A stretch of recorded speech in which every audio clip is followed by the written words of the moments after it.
بسم اللہ الرحمن الرحیم قل هو اللہ احد اللہ الصمد لم یلد ولم یولد ولم یکن لہ کفوا احد.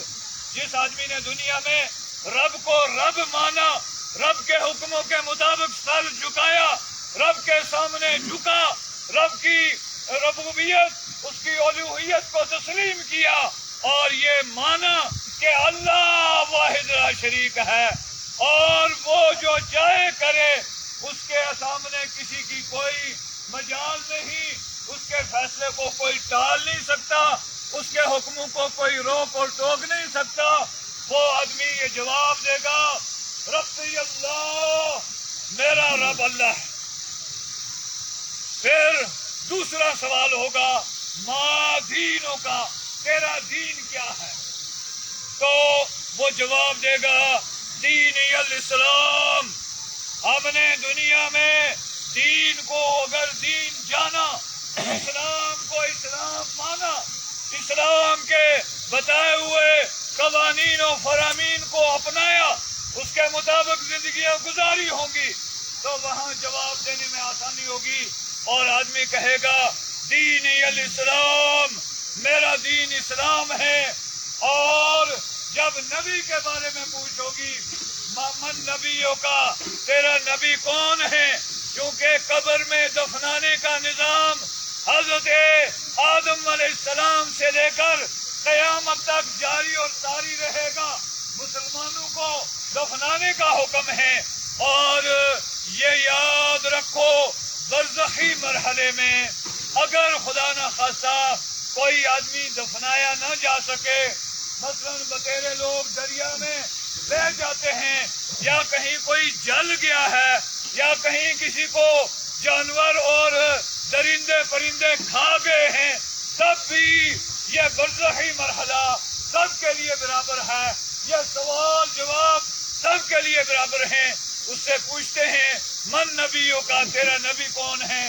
مثلا نوح علیہ السلام کے دور میں ان کی امت کے لوگ اپنے نبی کا نام بتاتے تھے، اور موسیٰ علیہ السلام کے دور میں موسیٰ علیہ السلام کے آج ہمارے لیے امت محمدیہ کے لیے یہ ہے کہ ہمارے نبی، آپ کے نبی، کائنات کے نبی، کائنات کے سردار، سید الاولین والآخرین، امام الانبیاء، حبیب کبریا، احمد مجتبیٰ، محمد مصطفیٰ صلی اللہ علیہ وسلم ہیں. سب ادب و احترام سے درود شریف پڑھیں. اللہم صلی علی محمد وعلی آل محمد کما صلیت علی ابراہیم وعلی آل ابراہیم انک حمید مجید. اللہم بارک علی محمد وعلی آل محمد کما بارکت علی ابراہیم وعلی آل ابراہیم انک حمید مجید.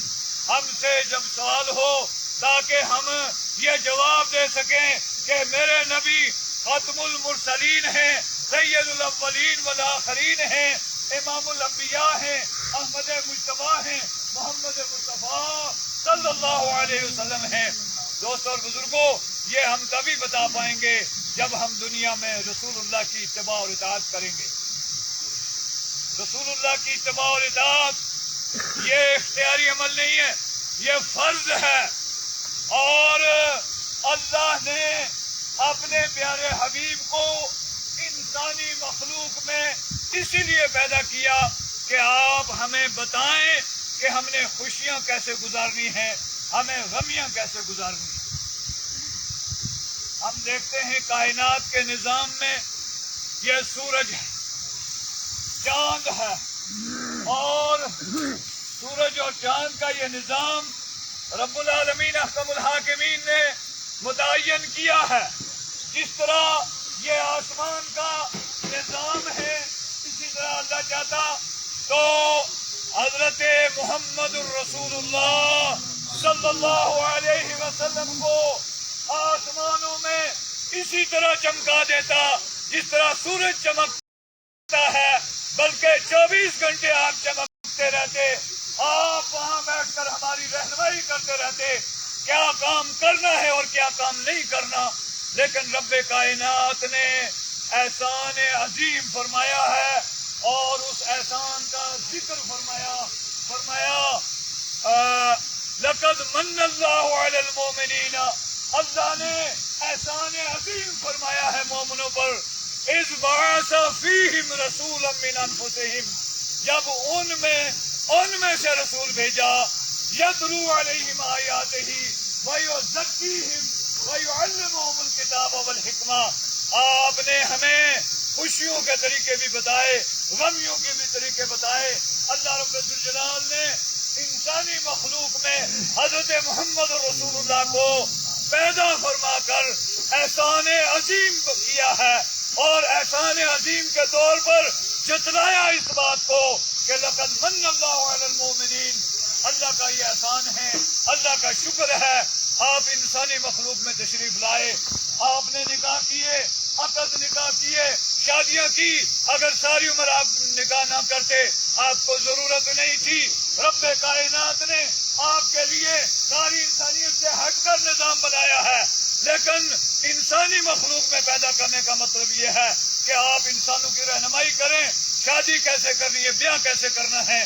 دوستوں اور بزرگوں، قبر کے سوال تبھی ہم آسانی سے دے سکیں گے کہ ہم اپنی خوشیاں حضرت رسول اللہ کے بتائے ہوئے طریقے کے مطابق گزاریں گے، اور قبر میں آسانی سے جواب تبھی ہم دے پائیں گے کہ ہم اپنی غمیاں بھی حضرت محمد رسول اللہ صلی اللہ علیہ وسلم کے بتائے ہوئے طریقے کے مطابق گزاریں گے۔ تو فرمایا اما الکافر او المنافق، جانے والا اگر کافر ہے یا منافق ہے، اللہ ہم سب کی حفاظت فرمائے۔ ایک مرتبہ کلمہ دہرائیں اور یہ عہد کریں، اللہ ہمیں نفاق سے بچائے۔ اشہد ان لا الہ الا اللہ وحدہ لا شریک لہ واشہد ان محمدا عبدہ ورسولہ۔ ہم یہ گواہی دیتے ہیں کہ اللہ کے علاوہ کوئی معبود برحق نہیں، اور محمد رسول اللہ صلی اللہ علیہ وسلم اللہ کے آخری سچے رسول ہیں، خاتم النبیین ہیں، آپ کے بعد کوئی نبی نہیں آئے گا۔ اور اسلام کے جو 5 ارکان ہیں ان کو ہم مانتے ہیں، ایمان کی جو 7 صفتیں ہیں ان کو ہم مانتے ہیں۔ اللہ کے رسول صلی اللہ علیہ وسلم نے ارشاد فرمایا اما الکافر او المنافق، اگر روح قبض ہونے والا کافر ہے یا منافق ہے تو پہلی بات یہ ہے کہ اس کا روح قبض کرتے ہوئے بڑی تکلیف ہوتی ہے۔ ایک کانٹے دار جھاڑی ہو یا ایک ململ کا صافہ یا کپڑا ہو، وہ کانٹے دار جھاڑی زور سے اس مل پر ماری جائے، پھر اس کو کھینچا جائے تو وہ ململ کا کپڑا وہ ذرہ ذرہ ٹکڑے ٹکڑے ہو جائے گا، اس میں کچھ باقی نہیں بچتا۔ یہ پوزیشن ہوتی ہے اس کی روح قبض ہونے میں۔ اور ہم دیکھتے ہیں بسا اوقات ایسے مناظر اللہ تعالیٰ ہمیں دکھا دیتا ہے، الیاذ باللہ، استغفر اللہ، اللہ ہم سب کی حفاظت فرمائے۔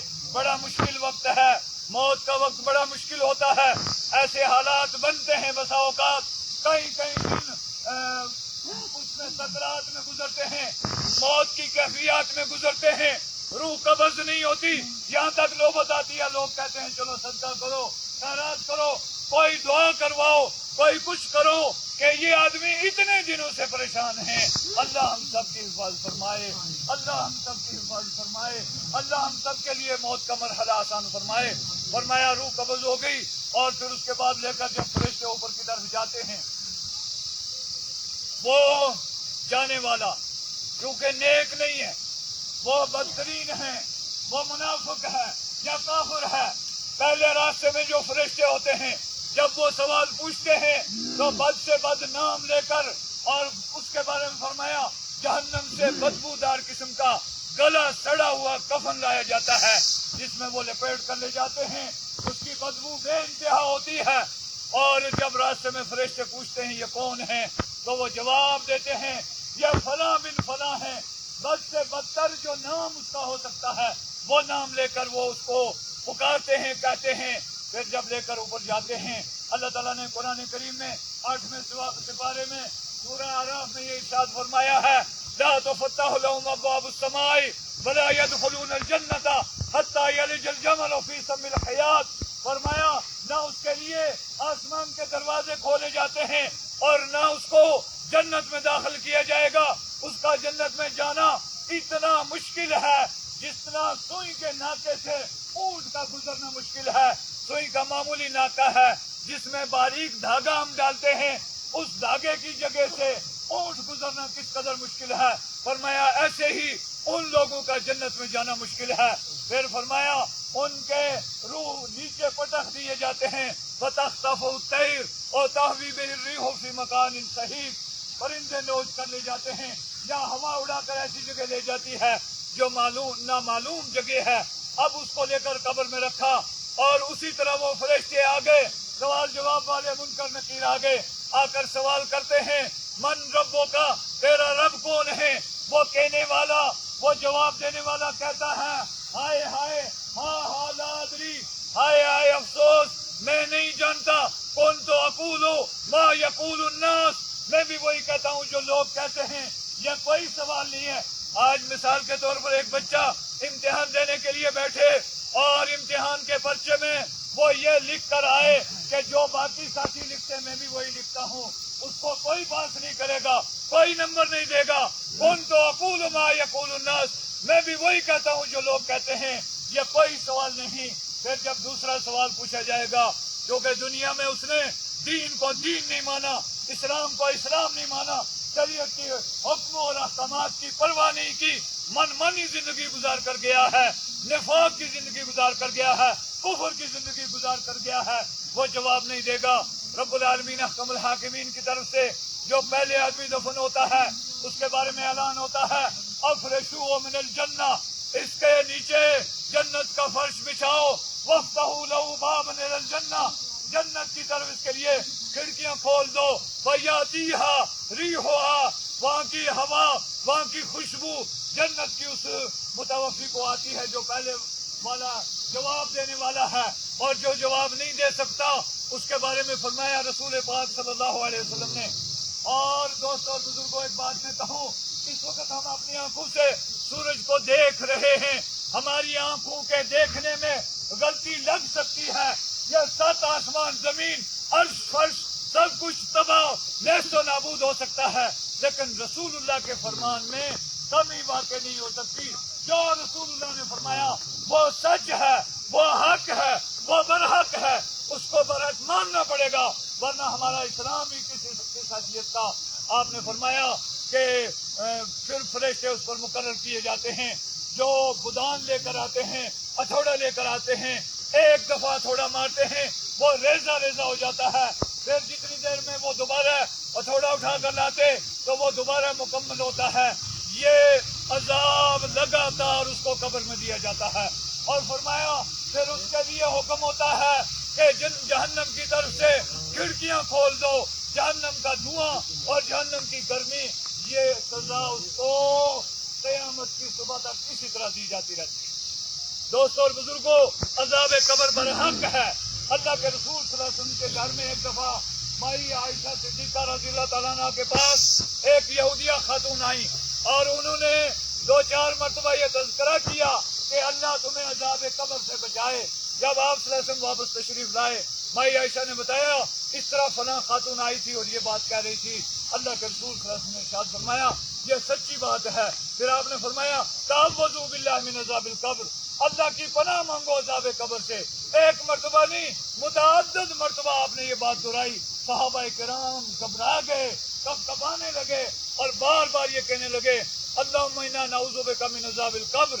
ہمیں اسی طرح رسول اللہ نے وہ دعا سکھائی ہے جو نماز میں تشہد میں پڑھی جاتی ہے۔ بڑی پریشانی یہ ہے کہ ہمیں وہ نہ ساری دعائیں یاد ہیں، نہ ہم پڑھتے ہیں، نہ دل لگتا ہے ہمارا، ہم تو بس پڑھتے بھی ہیں تو چلت اٹھک بیٹھک اس طرح کہ جس طرح کسی مصیبت میں پھنس گئے ہوں، ورنہ اگر دھیان سے نماز پڑھی جائے یہ دعا نبی صلی اللہ علیہ وسلم نے نماز میں شامل فرمائی ہے۔ اللہم انی اعوذ بک من عذاب القبر واعوذ بک من عذاب جہنم واعوذ بک من فتنۃ المسیح الدجال واعوذ بک من فتنۃ المحیا والممات اللہم انی اعوذ بک من المعصم والمغرم۔ آپ نے پناہ مانگی عذاب قبر سے، اور فرمایا عذاب قبر برحق ہے، اور آپ نے فرمایا انکم تفتنون، تم آزمائے جاؤ گے اپنی قبروں میں قیامت کے دن کے آنے سے پہلے۔ لہذا یہ یاد رکھو کل نفس ذائقۃ الموت، ہر نفس نے موت کا ذائقہ چکھنا ہے، ہر ایک نے مرنا ہے، ہر ایک نے دنیا چھوڑنی ہے۔ اور یہ یاد رکھو ہم جب پیدا ہوئے ماں کے پیٹ سے جب بچہ پیدا ہوتا ہے ننگے بدن ہوتا ہے, لباس تک ساتھ نہیں ہوتا, اور جانے والا چاہے وہ سکندر اعظم کیوں نہ ہو اس کی قبر میں کوئی چیز نہیں رکھی جاتی. ہم یہ زمینیں ادھر ہی چھوڑ کر جائیں گے, یہ دولت ادھر چھوڑ کر جائیں گے, اقتدار اختیار ادھر ہی چھوڑ کر جائیں گے, کوئی چیز ساتھ جانے والی نہیں. ساتھ جائیں گے تو نیک عمل جائیں گے. لہذا ہمیں اچھے عمل کرنے چاہیے, اور نیک اعمال میں, عبادات میں سب سے بڑا درجہ, سب سے بڑا مقام نماز کا ہے. نماز کا ٹائم ہو رہا ہے, چلیں کوشش کریں, کیونکہ میں نے کئی مرتبہ ایسی پوزیشن دیکھی ہے.